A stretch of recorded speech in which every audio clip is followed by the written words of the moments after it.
ناظرین کرام، اگلا پروگرام فقہی مسائل شریعت اسلامیہ کے مسائل سے آگاہ کرنے کے لیے مختلف عناوین پر مختلف مفتیان کرام روزانہ فقہی مسائل پیش کر رہے ہیں۔ آج کا عنوان زکوٰۃ کی فرضیت و فضیلت، جسے پیش کر رہے ہیں مفتی عبد المہیمن اظہر قاسمی، نائب صدر صفا بیت المال انڈیا۔ الحمدللہ رب العالمین والصلاة والسلام علی سید المرسلین محمد وآلہ وصحبہ اجمعین، اما بعد فاعوذ باللہ من الشیطان الرجیم، بسم اللہ الرحمن الرحیم، ولا يحسبن الذین يبخلون بما آتاهم اللہ من فضلہ هو خیرا لهم بل هو شر لهم سیطوقون ما بخلوا به یوم القیامہ، صدق اللہ العظیم۔ بزرگان محترم، اللہ رب العزت نے مالداروں کے مال میں زکوٰۃ کو فرض کیا ہے۔ زکوٰۃ کے معنی آتے ہیں پاک کرنے کے۔ زکوٰۃ کو زکوٰۃ اس لیے کہا جاتا ہے کہ جب انسان اپنے مال کی زکوٰۃ ادا کر دیتا ہے تو اس کا بقیہ مال پاک اور صاف ستھرا ہو جاتا ہے۔ نبی رحمت حضرت محمد رسول اللہ صلی اللہ علیہ وسلم کو خود اللہ رب العزت نے حکم دیا کہ خذ من اموالہم صدقۃ تطہرہم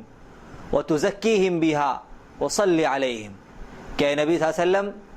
جب صحابہ کرام اپنی زکوٰۃ اور صدقات مسلمانوں کے مقاصد کی تکمیل کے لیے اور ان کی ضروریات کی تکمیل کے لیے پیش کریں اور اپنے اموال کی زکوٰۃ نکالیں، تو آپ اس مال کو لے کر ان پر رحمت کی دعا کیجیے۔ اور اس مال کی خاصیت یہ ہے کہ یہ مال ان کے لیے تطہیر اور تزکیہ کا باعث ہوتا ہے، یہ مال ان کے لیے پاکی کا باعث ہوتا ہے کہ یہ مال ان کے بقیہ مال کو پاک و صاف کر دیتا ہے۔ اس مال کے نکلنے کی وجہ سے دنیا کی محبت اور دنیا کی گندگی ان کے دلوں سے نکل جاتی ہے، دنیا کا گرد و غبار ان کے دلوں سے چھٹ جاتا ہے، اور اللہ تعالیٰ اس مال کی بدولت ان کے بقیہ مال کے اندر برکت پیدا فرما دیتے ہیں۔ زکوٰۃ سے متعلق چند اہم مسائل ہیں جو آپ کی خدمت میں انشاءاللہ پیش کیے جائیں گے۔ سب سے پہلے تو یہ کہ زکوٰۃ کن چیزوں میں واجب ہوتی ہے، تو اللہ رب العزت نے مختلف قسم کے اموال میں زکوٰۃ کو واجب قرار دیا ہے، جن میں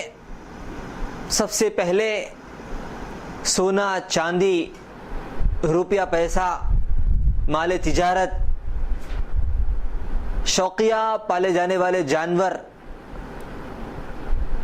زمین سے ہونے والی پیداوار شامل ہے، اور مختلف اموال کا نبی رحمت حضرت محمد رسول اللہ صلی اللہ علیہ وسلم نے الگ الگ نصاب بیان فرمایا ہے۔ عموماً جو شکلیں زیادہ پیش آتی ہیں وہ سونا، چاندی، سامان تجارت اور ضرورت سے زائد رکھے ہوئے روپیے پیسے میں پیش آتی ہے۔ چنانچہ اس سلسلے میں جاننا چاہیے کہ سونے اور چاندی میں زکوٰۃ کا جو معیار ہے اور زکوٰۃ کا جو نصاب متعین کیا گیا ہے وہ یہ کہ اگر کسی شخص کے پاس صرف اور صرف سونا ہو اور سونے کے ساتھ ذری سی بھی چاندی نہ ہو، تو ایسی صورت میں 87 گرام سونا زکوٰۃ کا نصاب کہلائے گا۔ یعنی اس کا مطلب یہ ہے کہ 87 گرام جب تک کسی کے پاس سونا نہیں ہوگا اس وقت تک اس پر زکوٰۃ واجب نہیں ہوگی۔ لیکن یہاں پر یہ چیز بطور خاص مد نظر اور ملحوظ رکھنی چاہیے کہ سونے کا جو نصاب متعین کیا گیا ہے یہ اس صورت میں ہے جبکہ سونے کے علاوہ روپیہ پیسہ، چاندی یا سامان تجارت بالکل نہ ہو۔ لیکن اگر سونے کے ساتھ ذرا سا بھی روپیہ پیسہ یا سامان تجارت یا چاندی مل جاتی ہے تو پھر اب ایسی صورت میں سونے کے نصاب کا اعتبار نہیں کیا جائے گا بلکہ چاندی کا نصاب معتبر ہوگا، اور ان تینوں چیزوں کو ملا کر اس کی مجموعی قیمت کا حساب لگا کے دیکھا جائے گا کہ چاندی کا نصاب پورا ہو رہا ہے یا نہیں ہو رہا ہے۔ اگر ان کی مجموعی قیمت چاندی کے نصاب کے برابر پہنچتی ہے تو پھر ایسی صورت میں زکوٰۃ واجب ہو جائے گی۔ چاندی کا نصاب 61 تولے ہے، 612 گرام چاندی جب تک ہوگی اس وقت تک اس پر زکوٰۃ واجب نہیں ہوگی، اور جب کسی شخص کے پاس 612 گرام چاندی ہو جائے تو ایسی صورت میں اس پر زکوٰۃ واجب ہو جائے گی۔ روپیہ پیسہ بھی زکوٰۃ کے اندر چاندی کے تابع ہے کہ ضرورت سے زائد رکھا ہوا روپیہ پیسہ یا سامان تجارت 612 گرام چاندی کے بقدر ہو تو پھر ایسی صورت میں اس پر زکوٰۃ واجب ہوگی۔ اگر کسی شخص کے پاس کچھ سونا، کچھ چاندی، کچھ روپیہ پیسہ یا کچھ سامان تجارت یا ان میں سے کچھ ہو تو ایسی صورت میں ان تمام چیزوں کو آپس میں ملایا جائے گا اور ان کی مجموعی قیمت کا اعتبار کیا جائے گا، اور مجموعی قیمت کا اعتبار کرتے ہوئے دیکھا جائے گا کہ اگر وہ مجموعی طور پر چاندی کے نصاب کے بقدر پہنچتے ہیں، یعنی ان کی مجموعی قیمت 612 گرام چاندی کے بقدر ہے، تو ایسی صورت میں اس پر زکوٰۃ واجب ہوگی۔ زکوٰۃ کب واجب ہوتی ہے؟ اس سلسلے میں یہ بات ذہن میں رکھنی چاہیے کہ جس تاریخ میں آدمی نصاب کا مالک ہو جائے، جس تاریخ میں اس کے پاس اتنا مال آ جائے کہ جس کی وجہ سے وہ صاحب نصاب بن جائے، جس تاریخ میں اس کے پاس اتنا مال آ جائے کہ جس کی قیمت 612 گرام چاندی کے بقدر ہو، تو اس تاریخ میں وہ صاحب نصاب کہلائے گا، اور صاحب نصاب بننے کے 1 سال بعد اس پر زکوٰۃ واجب ہوگی۔ اگر کسی آدمی کے پاس مال آیا لیکن کچھ ہی دنوں کے بعد وہ چلا گیا تو پھر ایسی صورت میں اس پر زکوٰۃ واجب نہیں ہوگی۔ اگر کسی شخص کے پاس کسی تاریخ میں مال آیا اور اس کے 1 سال بعد بھی اس کے پاس وہ مال تھا یا اس کے بقدر مالیت کا مال اس کے پاس موجود تھا تو ایسی صورت میں وہ صاحب نصاب کہلائے گا۔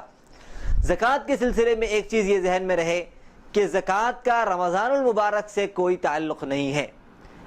زکوٰۃ ایک مستقل فریضہ ہے اور زکوٰۃ کا تعلق صاحب نصاب ہونے سے سال گزرنے پر ہے کہ جس تاریخ میں کسی شخص کے پاس نصاب کے بقدر مال آ جائے، اس کے 1 سال کے بعد اگر اس تاریخ میں اس کے پاس اس کے بقدر مال ہو تو ایسی صورت میں وہ صاحب نصاب کہلائے گا، اور جس تاریخ میں اس کا سال مکمل ہو رہا ہے اسی تاریخ میں حساب کر کے اسے زکوٰۃ ادا کرنا لازم اور ضروری ہوگا۔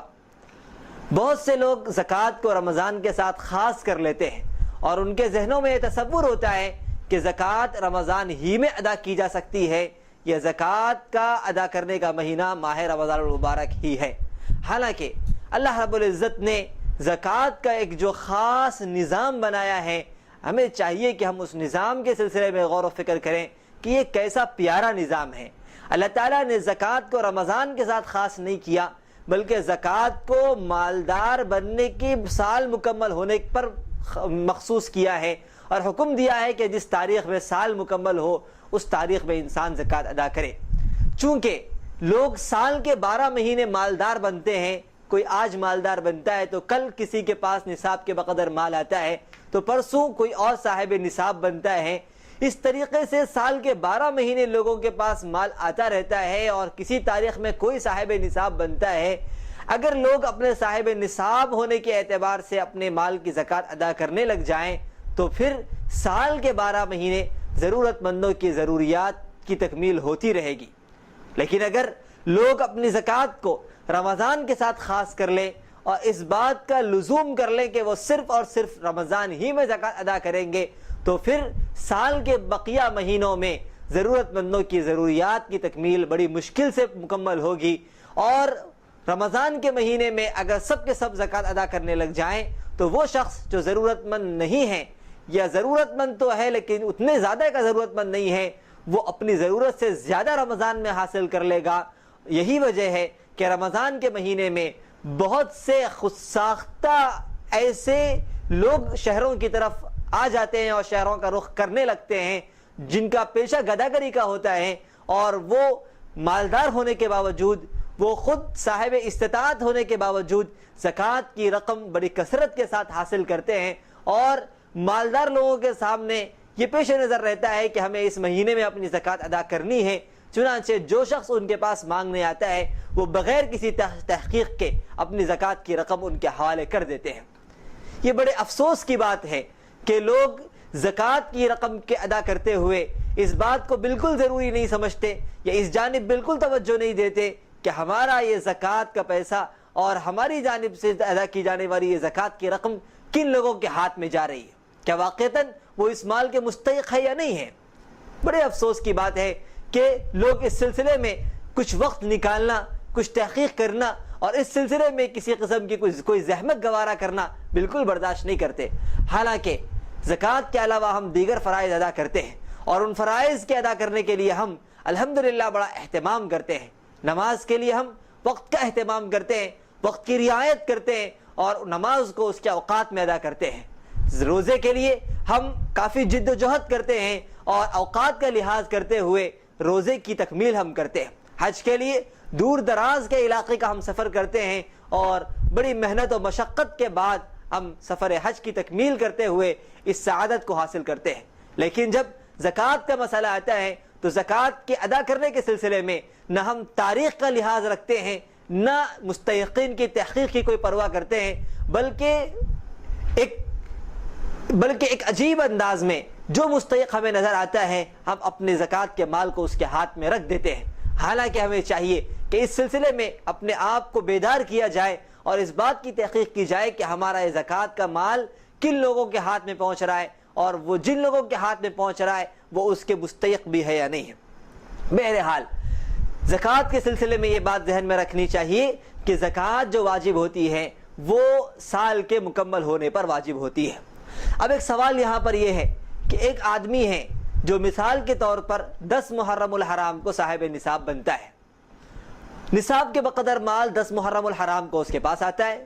پھر 2-4 مہینے کے گزرنے کے بعد کچھ اور مال اس کی ملکیت میں آتا ہے، پھر چند مہینوں کے بعد کچھ اور مال کا وہ مالک بنتا ہے۔ اس طرح سال کے 12 مہینے اس کے مال میں اضافہ ہوتا رہتا ہے۔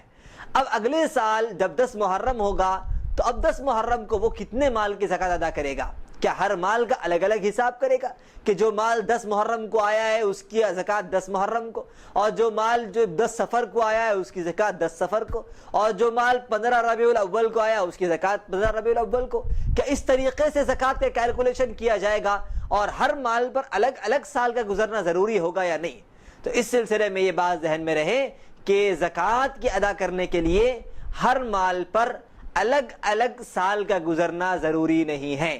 بلکہ جس تاریخ میں آدمی سب سے پہلے صاحب نصاب ہوا ہے اس تاریخ کا وہ اعتبار کر لے اور اس تاریخ کو وہ ذہن میں رکھ لے۔ درمیانی سال میں جتنا مال اس کے ملکیت میں آتا چلا جائے گا اس پورے مال کو وہ اس کے ساتھ شامل کرتا چلا جائے، اور درمیانے سال میں جتنا مال خرچ ہو چکا ہے اس مال کو نکال دے۔ اگلے سال 10 محرم کو اس کی ملکیت میں جتنا مال باقی رہے گا اس مال کی وہ زکوٰۃ ادا کرے گا۔ اس لیے وہ حضرات جو زکوٰۃ ادا کرنا چاہتے ہیں ان کے لیے نہایت آسان اور نہایت مختصر سا طریقہ یہ ہے کہ وہ سال میں ایک تاریخ متعین کر لیں، وہ جس تاریخ کو وہ صاحب نصاب ہوئے ہیں اس تاریخ کا لحاظ رکھیں، اور اگر وہ تاریخ یاد نہ ہو تو سال میں کوئی ایک تاریخ متعین کر لیں اور ہر سال اس تاریخ میں اپنے مال کا جائزہ لیں اور اپنے مال کی جانچ پرکھ،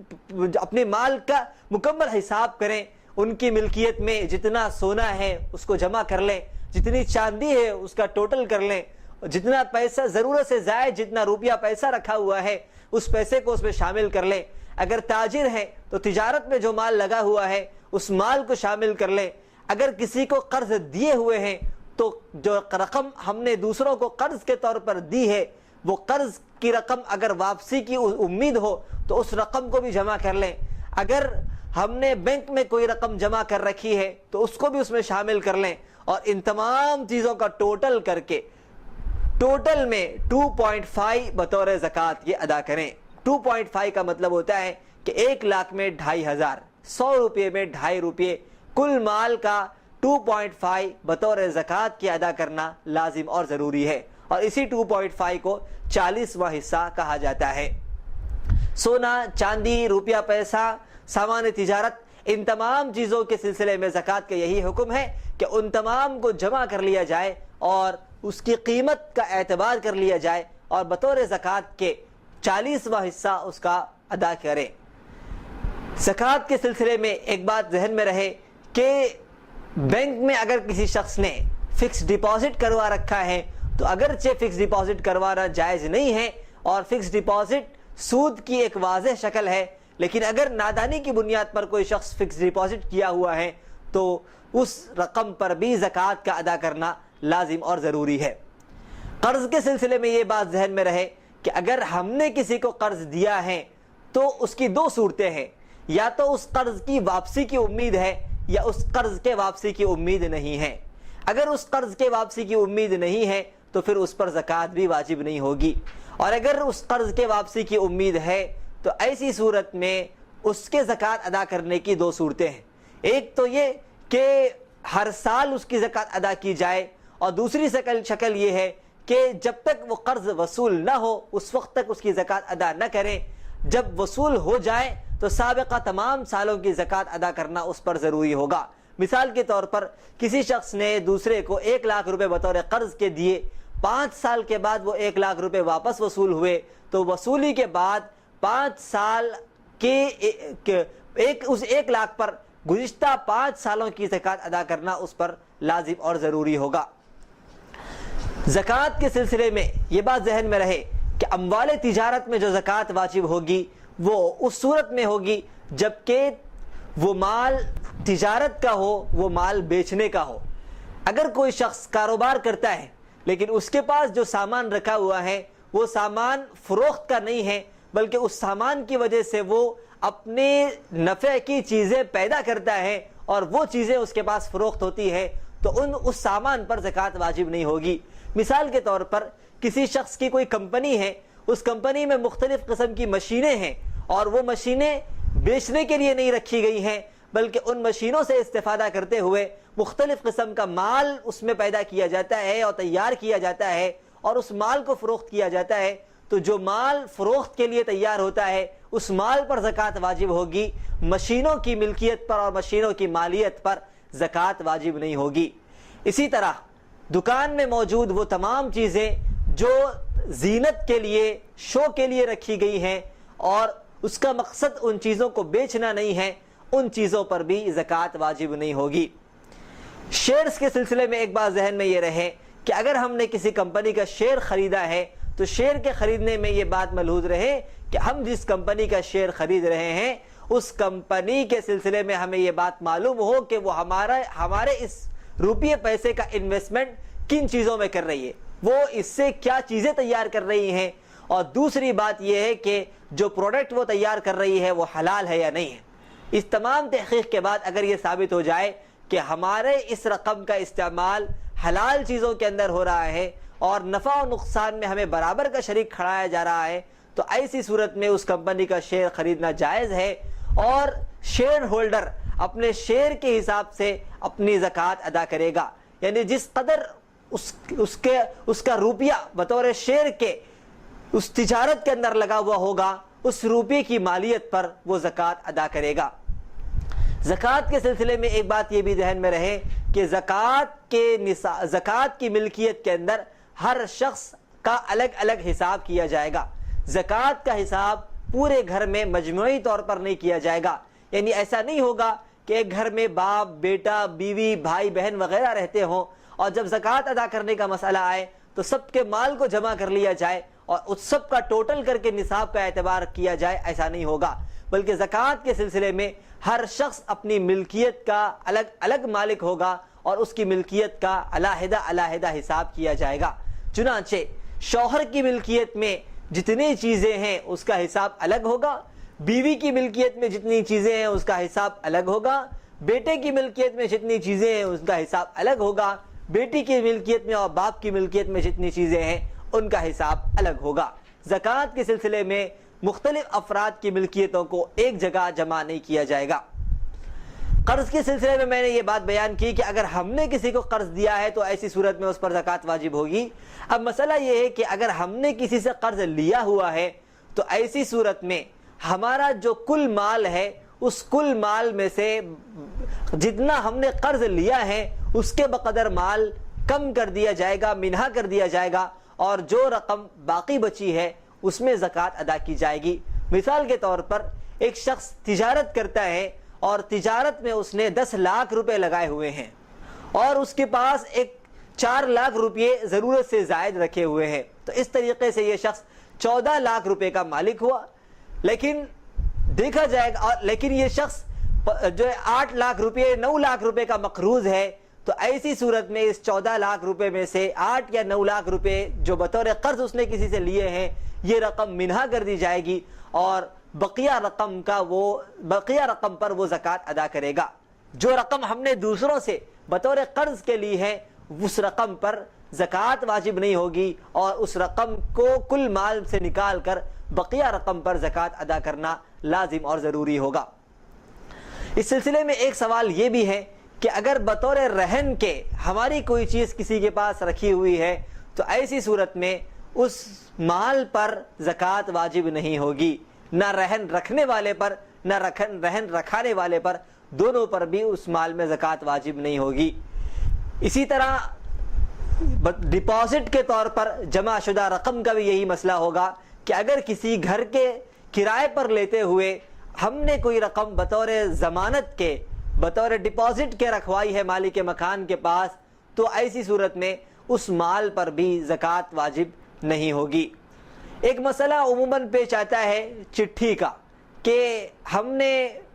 مختلف احباب کے ساتھ مل کر ایک چٹھی شروع کی اور چٹھی میں ہم پیسے ڈال رہے ہیں، تو ایسی صورت میں اگر ہم نے چٹھی میں پیسے جمع کیے ہیں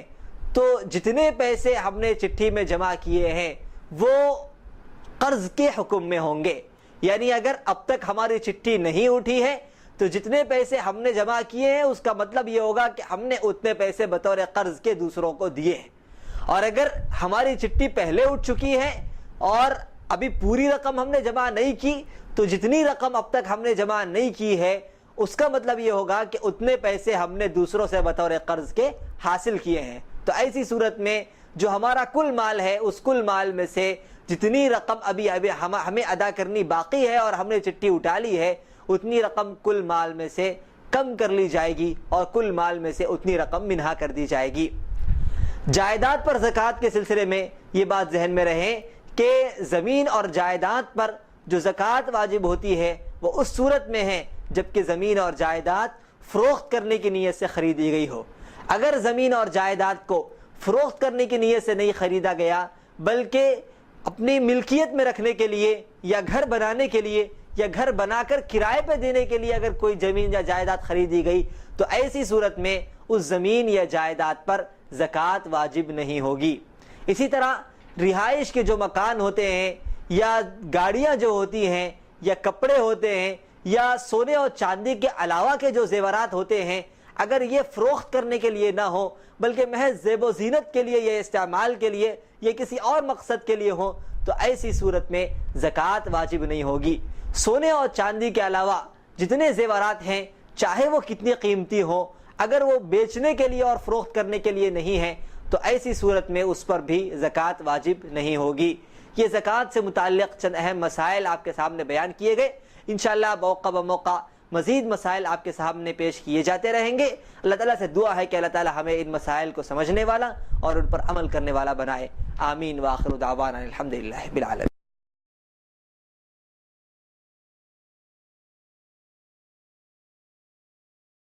السلام علیکم ورحمۃ اللہ وبرکاتہ۔